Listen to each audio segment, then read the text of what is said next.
23 CR 2675, State of Texas versus Adam Hanlon. Can I have parties announced for the record for the state? Travis Banks in the state of Texas. Defense. Angela Blake. Are you Mr. Hanlon? Yes, ma'am. Counsel, have you received all the discovery and did you review it with your client? Yes, Your Honor. Court will find that the state is in compliance with discovery. Mr. Hanlon, I'm showing you what's entitled True Bill of Indictment. Did you review that with your attorney? Did you understand it? Yes, ma'am. Counsel, do you waive the reading of the indictment? Yes, Your Honor. State, are you proceeding on the indictment as presented?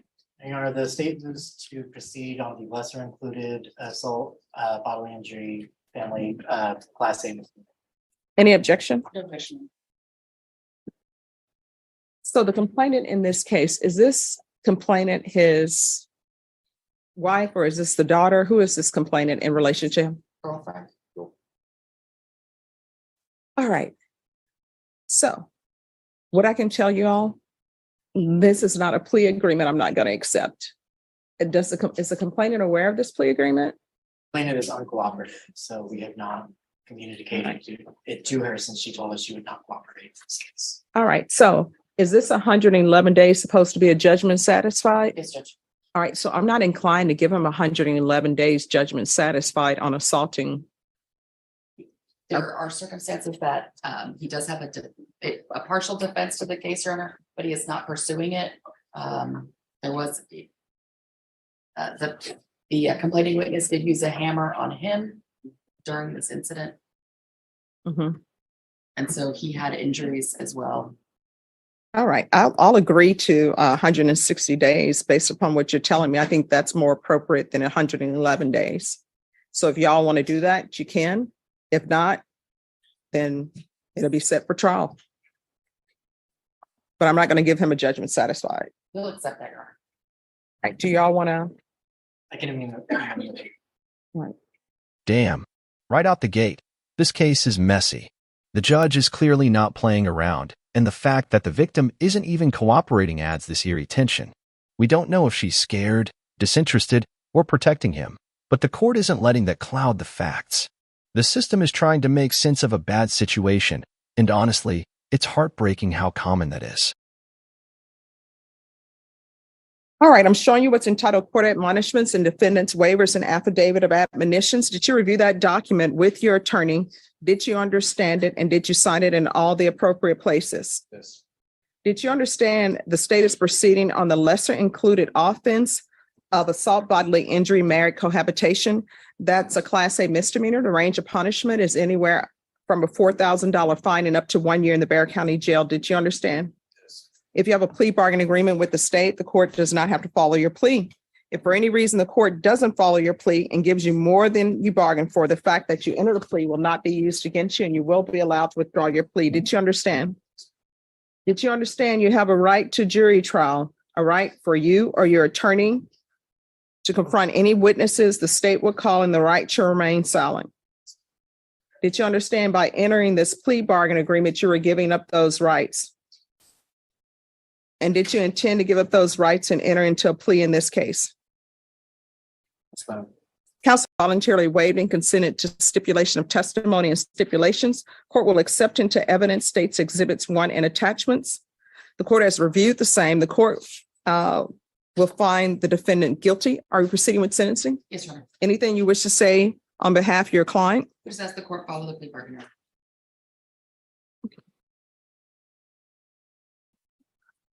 All right. Are you the father of the unborn child? We don't know yet. Oh, well, that relationship is not going well if you don't know. All right. So this is what the court is going to do. The court is going to sentence you to 160 days in the Bexar County Jail, give you credit for any time served. There's a $500 fine, time and money to run concurrent. There's an affirmative finding of family violence. There's to be no contact with Digna, D-I-G-N-A, Maria Narvaez, Nevarez Romero, outside of court proceedings.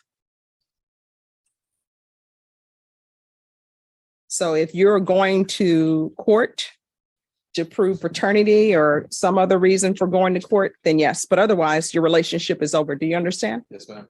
Showing you what's entitled Trial Court Certification of Defendant's Rights to Appeal. Did you review that with your attorney? Did you understand it? And did you sign it? Yes, ma'am. Because this is a plea bargain agreement, because I followed your plea bargain agreement, and because you waived your right to appeal, you do not have the court's permission to appeal. Do you understand? Because there's an affirmative finding of family violence, you're not allowed to own or possess any weapons or ammunition. If you have a question over what a weapon. Yo, did the judge just shift from jail time to drink recipes? Skull-like, what? It's low-key hilarious, but also kinda deep. You can feel her trying to break through to someone who clearly numbs with alcohol, and she's basically begging him to find literally anything else. Sometimes courtroom moments are dark comedy, but beneath that is pain.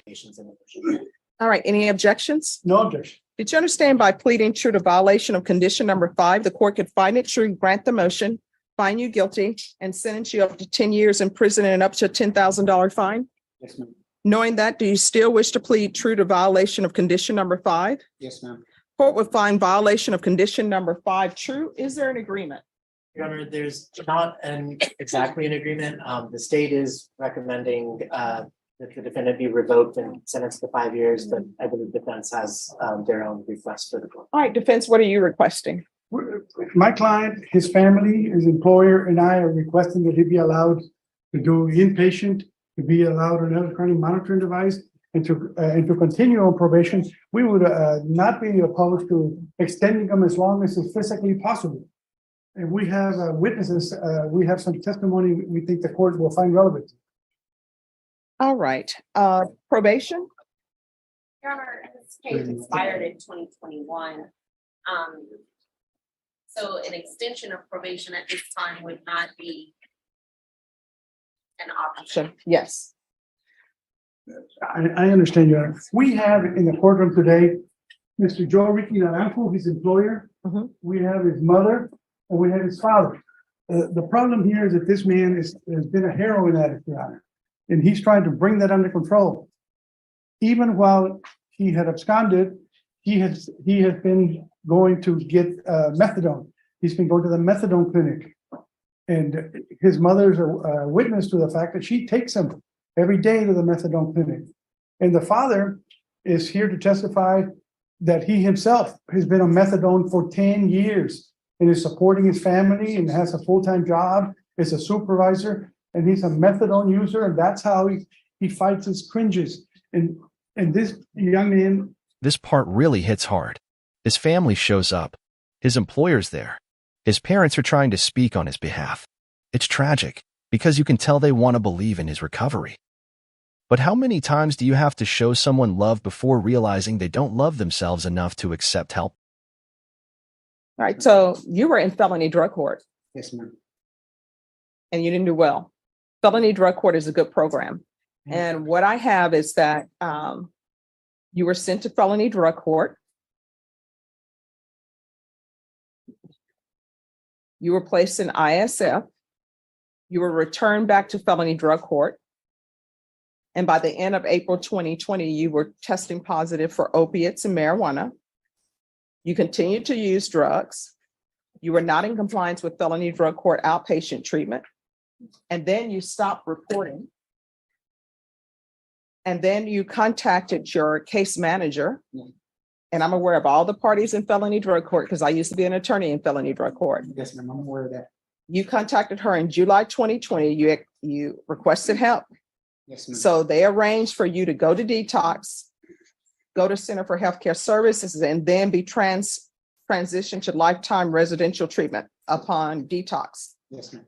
You entered detox, then you left detox. Yes, ma'am. Then a warrant was issued for you, and then you stopped communicating with felony drug court. Yes, ma'am.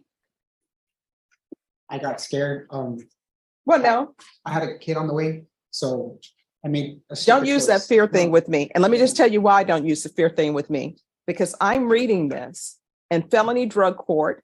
I know how they work. When people relapse, they don't immediately cut you off. Yes, ma'am. And that's evidenced by the report that I'm reading, that they gave you chance after chance. They sent you to detox. So you leaving detox, don't try to use your child as an excuse. I had a baby on the way, because that wasn't the reason why you left detox. You left detox because it got hard and you wanted to use, and you're continuing to use. So do not use your child as an excuse for why you are not clean and sober. The way the judge reads his history like a tragic novel is so intense.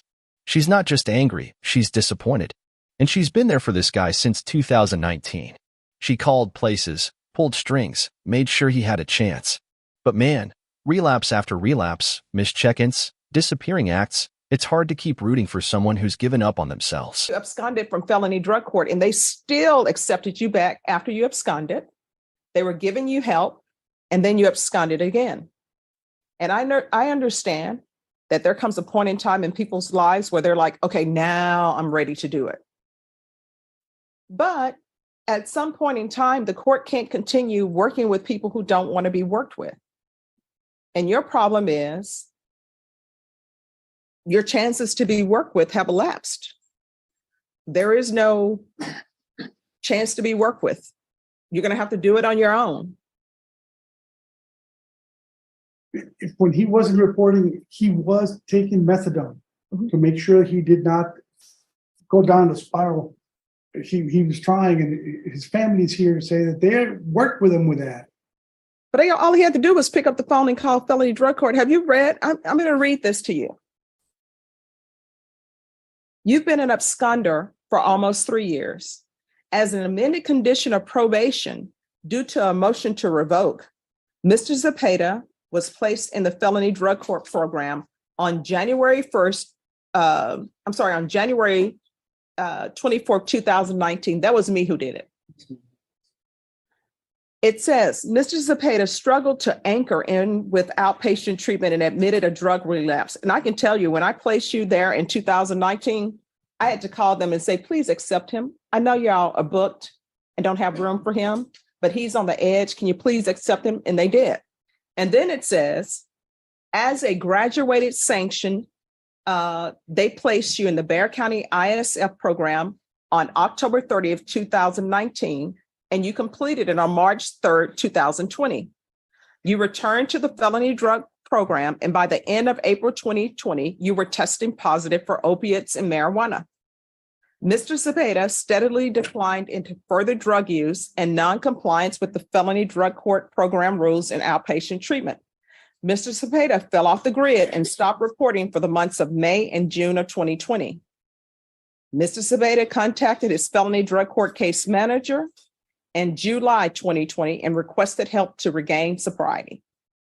She arranged for you. They didn't say, oh, we're going to revoke you. We're going to send you back to the 187.